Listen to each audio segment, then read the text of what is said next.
All right, so here we are, back in Cleveland, the city of heartbreak, the home of quarterback curses, the place where you think you've seen it all. And yet somehow, this franchise finds a way to spin the wheel of chaos one more time. But let me tell you, this one hits different. Because Shedeur Sanders, the young phenom everyone's been waiting on, the guy with the endorsements, the swagger, the aura, he finally broke his silence. And what he said? Well, let's just say it wasn't your typical "I'm a team player" press conference. No. This was more like a truth bomb dropped right in the middle of the facility, and the fallout has been spectacular. If you're here for the real story, the behind-the-scenes drama, the messy politics, the tension the highlight reels never touch, you need to hit that subscribe button. And if you're sticking around to see exactly how this Browns quarterback chaos plays out, well, consider yourself already in the right place. Let's set the scene. Media day. Cameras flashing. Reporters elbowing each other just to get a soundbite. Usually these things are boring, scripted affairs. Athletes spouting cliches. I just want to help the team win, or I'll do whatever the coach asks. You know the drill. But Shedeur? Nah. He walked in calm, composed, like a man who knew today he'd shift the entire narrative. And the spark. It came from the simplest of comments. The Browns assistant GM had just named Dillon Gabriel QB2 and hinted that Shedeur might have to wait his turn. On paper, harmless NFL politics. But for Sanders, that was gasoline. The reporter asked for his reaction, and instead of the usual deflection, he locks eyes with the camera and says something. Like, I don't know what they're seeing. I don't know what game they're watching because I've put in the work. I've shown what I can do. I'm not here to sit behind guys who don't have my talent. This feels like they're trying to set me up to fail, and I'm not going to let that happen. Boom! Silence. You could practically hear the PR department screaming into their headsets. And I promise you, this is more than just words. This is strategy. This isn't a rookie venting frustration. It's calculated. Sanders made 3 things crystal clear in one sentence. He's better than the guys being put ahead of him. He knows the Browns aren't handling him fairly. He's not playing the humble rookie game the NFL tries to shove down young quarterbacks' throats. He's controlling the narrative, not waiting for the team to do it. And that, my friends, is what makes him different, Because here's the harsh truth about the NFL. It's a league with a double standard. Quiet, humble, soft-spoken rookies. Professional, confident, outspoken, unapologetic rookies. Arrogant, a distraction. And for decades, young black quarterbacks have had to tiptoe around the egos of owners, coaches, and media just to get their shot. Sanders, he's burning that line down. If I've got the talent, if I've got the stats, if I've got the resume, why am I playing politics instead of football? And honestly, he has a point. Look at his college career. Numbers off the charts. Poise under pressure. Leadership that could rally a locker room. Charisma that made fans buy in after a single press conference. He's not just a player. He's a force, a brand, a phenomenon. And yet the Browns, of all franchises, they're trying to play games with his career. Irony. Laughable. This is a team that's turned quarterback mismanagement into an art form. A franchise so notorious for ruining QBs that it's basically their brand. And here comes Sanders calling it out in real time. That takes guts. Because most rookies, terrified to say a word against management, keep their heads down, afraid of losing reps, endorsements, even favor. But Sanders, he doesn't have that fear. Why? Because his platform is bigger than Cleveland. He's already validated. Nike backing, Deion Sanders' son, a headline machine. He doesn't need the Browns. They need him. And that is why this is a seismic moment. Of course, the backlash hit immediately. Old school analysts wagging their fingers on TV. Anonymous scouts whispering character concerns. And yet the fan reaction, explosive. People are eating it up. Fans don't want robots anymore. They want authenticity, personality, players who say what everyone else is too afraid to say. And Sanders just delivered .now karma. Let's talk about the elephant in the room. Deshaun Watson. Sanders never said his name outright, but the subtext was, clear. The Browns are protecting Watson, bearing Sanders in the process. If that's true, then everything Sanders said is not just justified, it's necessary. Watson's contract is massive. immovable, and he hasn't delivered wins. Sanders is calling out the system, exposing the dynamic, highlighting the toll it takes on young talent and Kevin Stefanski. Reports say he was furious, red-faced, veins popping. How dare this rookie challenge the system? But here's the thing, Stefanski isn't in control anymore. The moment Sanders spoke, the narrative shifted. Every interception, every blown lead, every faltering drive. Fans will remember Sanders on the bench. They can't unsee it. In history doesn't help. Cleveland's quarterback carousel has been legendary, and not in a good way. Johnny Manziel, Brady Quinn, Brandon Whedon, Baker, Mayfield, all failed, and now a real star in their lap. And what do? Bury him. Sanders isn't just calling out one decision, he's exposing a pattern. But here's the twist. Sanders isn't bitter, he's savvy. His honesty wasn't petty. He's saying, I know my value, and I will not let you waste me. That is leadership. Pure and simple. And let's not forget the Deion Sanders factor. Growing up, he watched his father navigate fame, media, and criticism like a chess game.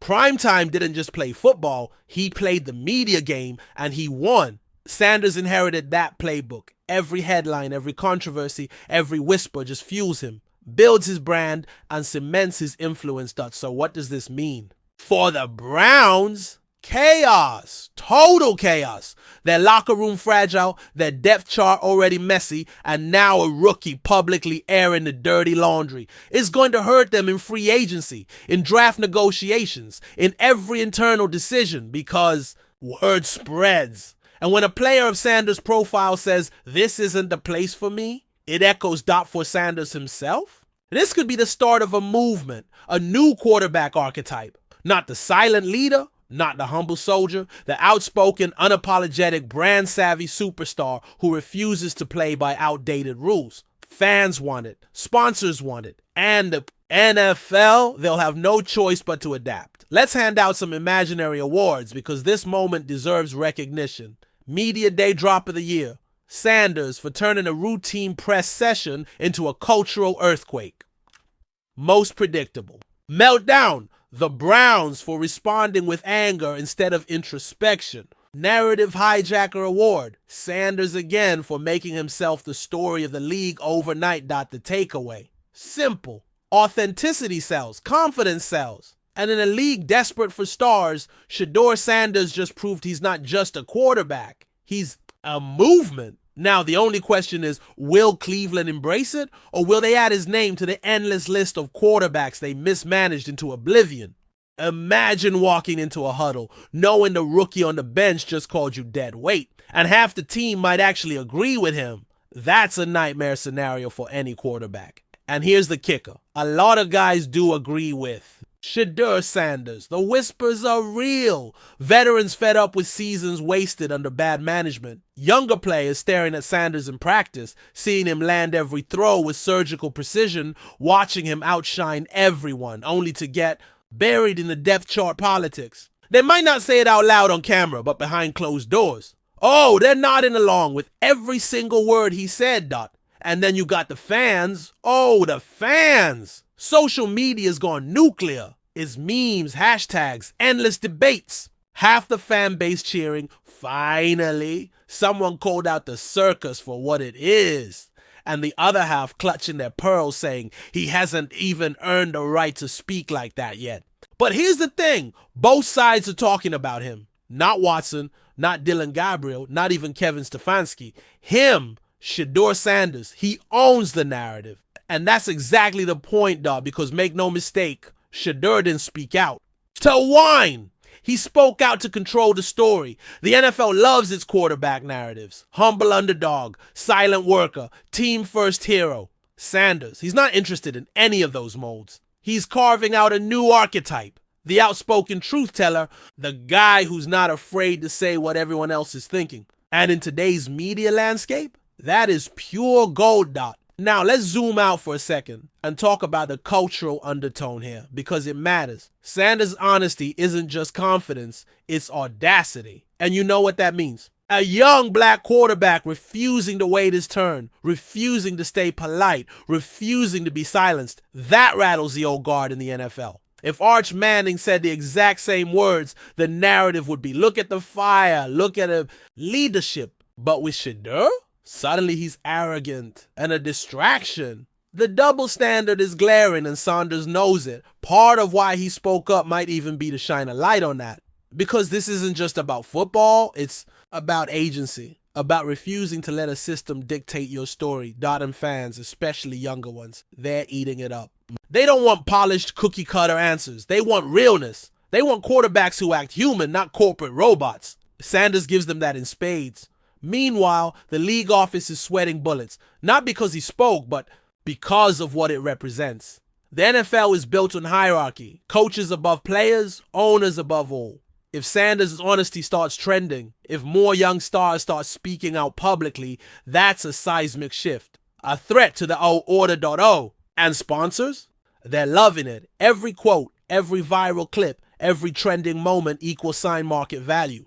Controversy equals clicks, clicks equals sales. Whether you love him or hate him, you're talking about him. And that's exactly what brands want. Now, let's hand out some awards because this saga deserves them. First, the Torchlighter Award goes to Shedeur Sanders for igniting a media firestorm with just a few sentences. Second, the PR Dumpster Fire Award goes to the Browns' assistant GM, whose innocent praise of Dillon Gabriel basically lit the match. And finally, the Most Predictable Meltdown Award goes to Kevin Stefanski, who apparently lost it behind closed doors instead of playing it cool.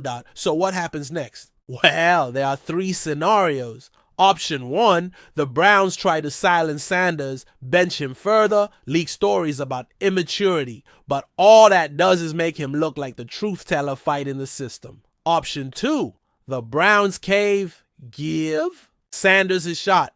If he plays and succeeds, narrative flips. He's the prodigy who forced his way into greatness. Option 3, Sanders forces a move out of Cleveland, trade rumors fly, and suddenly teams across the league are circling. Whichever way it goes, he's not going back into silence. That press conference, not a slip up. A warning shot. Now picture the aftermath. The days following Sanders' comments, a pressure cooker, every hallway buzzing with tension, assistants whispering, veterans side-eyeing, media vans parked outside like vultures, and at the center of it all, two men circling each other like boxers before the bell. Stefanski with his headset, Sanders with the headlines, the future, the fans chanting his name behind closed doors. Stefanski is reportedly livid, pacing meetings, slamming markers, trying to assert control. Sanders? Calm, collected, hitting throws, joking with teammates, daring Stefanski to make him the villain. And the optics are brutal. The head coach looks like he's losing control. The rookie looks like he's running the show. Watson. Oh, he's feeling it too. Walking quieter, more withdrawn. He can pretend he's unbothered, but when your supposed successor calls out the organization protecting you, that gets under your skin. Teammates notice. Suddenly Watson's authority is fragile. And the locker room? Juicy. Veterans. Furious. Who does he think he is? Some secretly thrilled younger guys? Sanders is a hero. He's showing them they don't have to bow their heads, that speaking up can still earn respect. They see him not just as a quarterback, but as a movement. And that terrifies Stefanski. The media feast on it. Talk shows running Sanders versus Stefanski segments. Writers digging into Cleveland's cursed quarterback history. Even betting. Lines moving because perception of chaos is shifting. Narrative power? Sanders owns it. Private meeting reportedly happens between the two. No cameras, no leaks. Some say Stefanski demanded an apology. Others say Sanders pushed back. Either way, they walked out colder than they came in. The next day at practice, Stefanski tense, arms crossed. Sanders loose, laughing, dapping teammates, hitting throws. The optics are savage. This isn't just about who starts at quarterback. This is about who controls the soul of the franchise. Stefanski equals sign old guard, hierarchy, patience. Sanders equals sign new wave, talent, confidence, authenticity. Depth charts? That's just the battlefield. This is a philosophical war over the culture of football in 2024. And honestly, Sanders might already be winning. Why? Because even the criticism revolves around him. Every headline, every debate, every fan argument, Shedeur. Sanders, not Stefanski. So, what happens next? 3 possibilities. Stefanski digs in and tries to reassert control, risking the fan base and locker room. Browns cave, give Sanders his shot, narrative flips, but risk of failure looms. Or Sanders forces his way out, trade rumors fly, and Cleveland once again loses a star before he even really arrived. Lose every time. Let's hand out the final awards. Checkmate Rookie Award, Sanders flipping the script before even starting a game. Paper Tiger Leadership Award, Stefanski looking in charge but clearly losing the locker room. Here we go again. Trophy, the Cleveland Browns for once again turning hope into chaos. And that, my friends, is where we are. Welcome to Cleveland, where the drama never stops, and one rookie just shook the entire franchise to its core.